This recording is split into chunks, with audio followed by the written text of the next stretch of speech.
Every year, millions of people still rush into marriage, even with rates lower than ever. It's wild to think that so many men willingly step into an institution that for most becomes a crucible. Sure, it promises emotional and intellectual growth, but it also will cost them. It'll cost them money, it'll cost them pain, and it'll absolutely shatter their illusions about romantic love. Yet, millions just can't help themselves. They line up for it like it's some kind of a giveaway, like something amazing is waiting for them at the finish line. And for 90% of those guys, nothing good is coming from it. Trust me. Today, I'm going to give you my 10 favorite reasons why I wouldn't get married today and why I'll absolutely never get married again. This isn't about not liking women. Women are great, they're just women, but entering into a legal agreement with them, one that could involve you being their benefactor for the rest of their lives, that's a whole other thing. We men, we fool ourselves. We make ourselves believe marriage is something it isn't, and that women are someone they're not. We project so much energy into this idea. So, let's dive into the 10 reasons I would absolutely never get married again. The court system catastrophe. The number one reason, and this will probably be the top for most guys, is our court system. Specifically the family court system. It can be absolutely destructive to men's lives. Men consistently seem to struggle in court during a divorce. We get the short end of the stick more often than not. It seems to cost us the most financially. We often lose significant access to our own children, and we end up having to pay alimony indefinitely. There are all these soul-crushing negatives associated with it. Marriage can literally erase you financially. You could spend 25, 30, even 40 years building a fortune for yourself, only for your wife to basically take it all from you in a heartbeat, and there's very little you can do about it.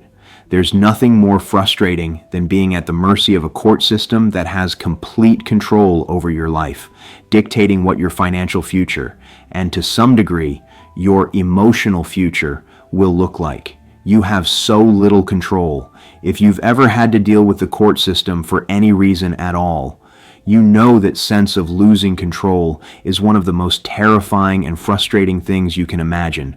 I would not recommend it to anyone.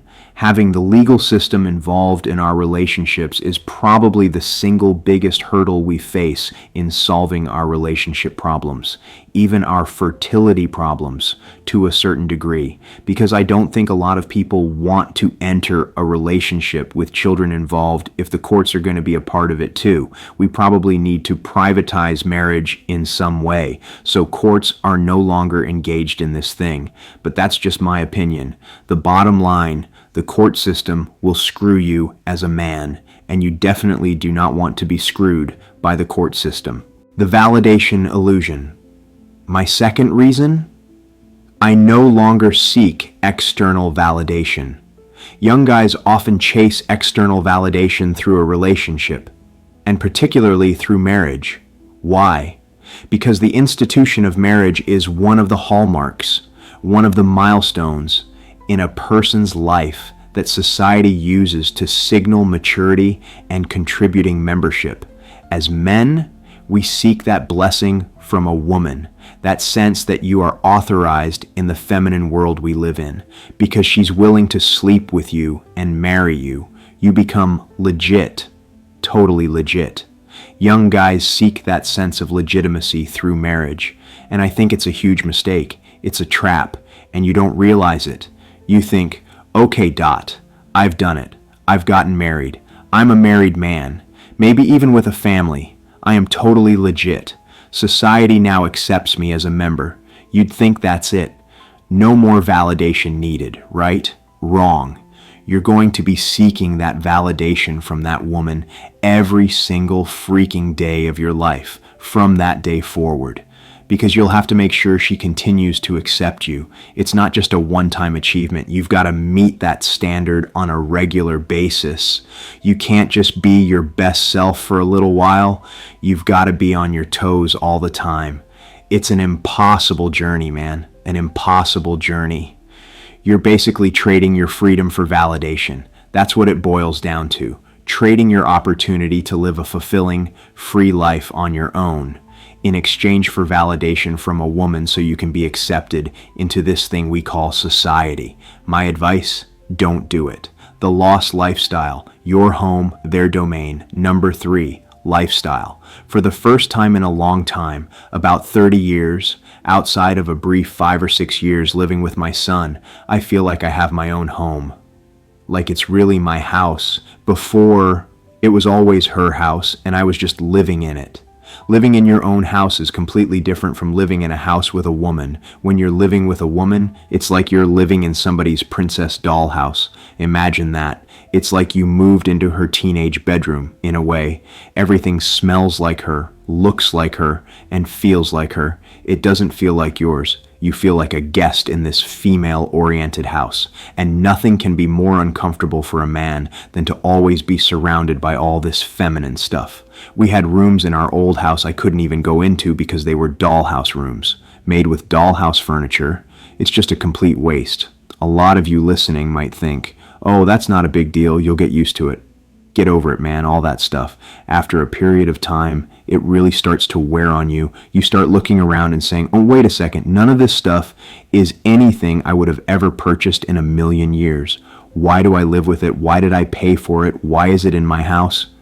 Yeah, it sucks. It totally sucks. Having my own lifestyle means I have all these big, dumbass dogs, and they sleep in my bed most of the night.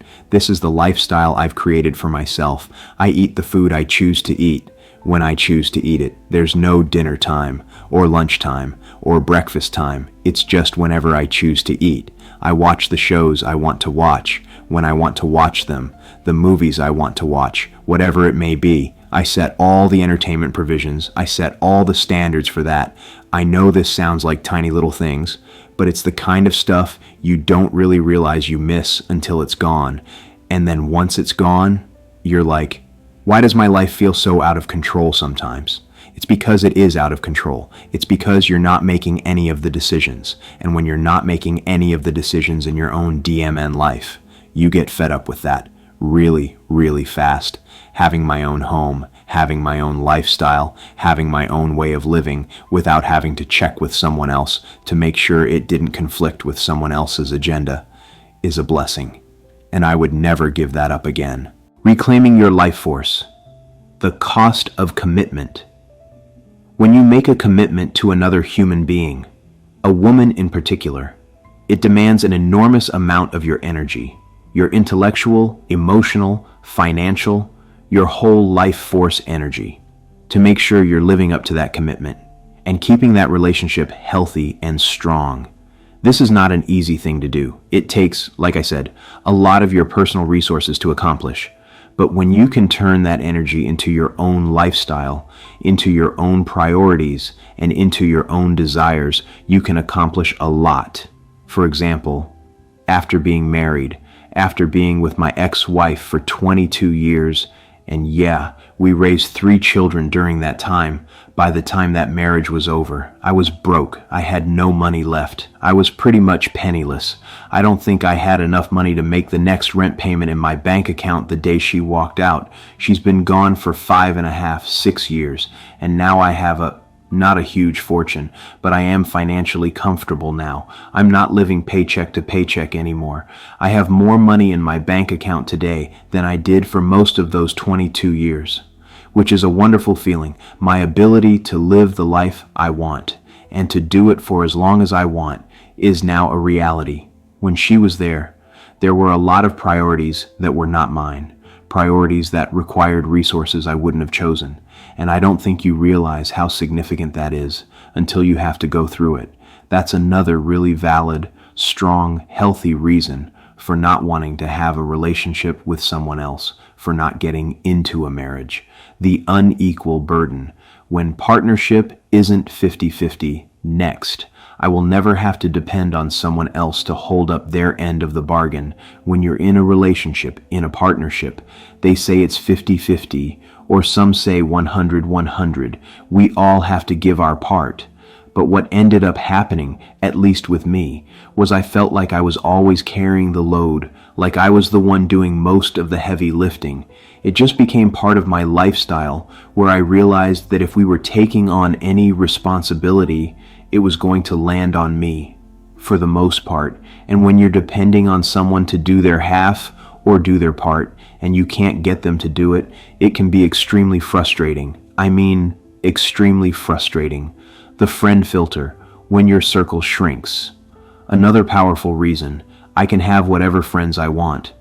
When you're in a relationship with someone, they're going to have an opinion about all the people you bring into your life, and they're going to make judgments about these people, whether they're good people or bad people, or they drink too much, or they smoke too much pot, whatever. It doesn't matter. These are things I no longer have to deal with, and I'm so glad I don't have to deal with it, because I think I lost a lot of really great friendships because of my marriage, and I would never do that again. So that's another really good reason not to get married. Entertainment and adventure, your choices, their veto. Making your own entertainment choices truly is a big one. I know I touched on this a little earlier under lifestyle, but it really is great. I can go to sporting events, I can go out to whatever movie I want. Taking trips, traveling, these are all great things. My ex-wife hated camping, hated it, and I grew up camping. I love the outdoors, as you can see. I'm out here all the time. The opportunity to go camping again. I'm even thinking about buying a trailer so I can put all these dogs in it and we can drive across the country. That's something that would never happen with my ex-wife. These are the kinds of decisions you don't realize when you're dating someone and getting ready to get married, that these are the kinds of things that really shape your life. And you don't realize how important they are until they're gone. You think the grass is greener once you get married, but you give up so much of yourself in order to be in that relationship.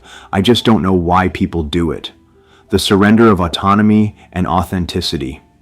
This leads me to the next one, and it's a crucial point. I cannot figure out why anybody would voluntarily give up their autonomy, their authenticity, their freedom, so that they can live with another human being, to be married to them, to have this legal arrangement. Now, don't get me wrong, I understand all the wonderful benefits of being in a relationship with a woman, but I'll tell you what, you can have a lot of those benefits without having the legal entanglements that come with marriage. I'm all for relationships. Don't get me wrong. I love hanging out with women. I enjoy women. I think women have a lot to offer.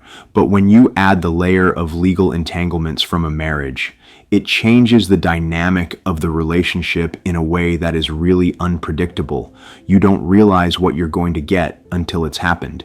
It's as if there is a power shift where suddenly the woman realizes she has an upper hand on you as the man, because she realizes in some way that she holds the card that's going to win the game at the end of the day in terms of divorce.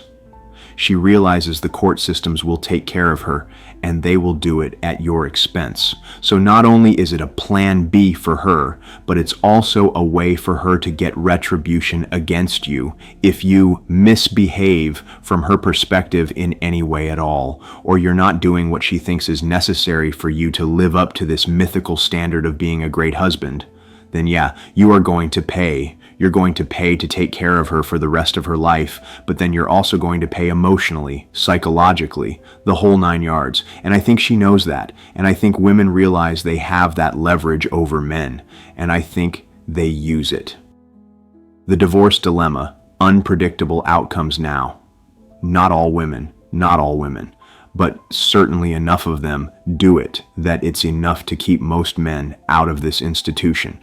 I would strongly recommend, if you have the choice, and you do, don't get married. You will regret it. Chances are you will regret it. Only about 1 in 10 people are happy, truly happy, in their marriages. The vast majority of people are unhappy. The shattered illusion of romantic love. One thing I've learned about life in my 60-plus years is that objective reality is a bit of an illusion. We get out of life whatever we put into it, and that can apply in many different ways. You may be able to achieve greatness by working hard, focusing your attention, imagining your dreams come true, but it can also work when we project into a situation, like a relationship, what we think it should be, and we pretend that's what it's going to be, just because we want it to be that way. Unfortunately, that oftentimes is not the case. Sometimes we get these projections from external sources, media, movies, social media, books, any number of places. We get this idea in our head about what romantic love and romantic marriage is, and unfortunately, these illusions are just that. They're just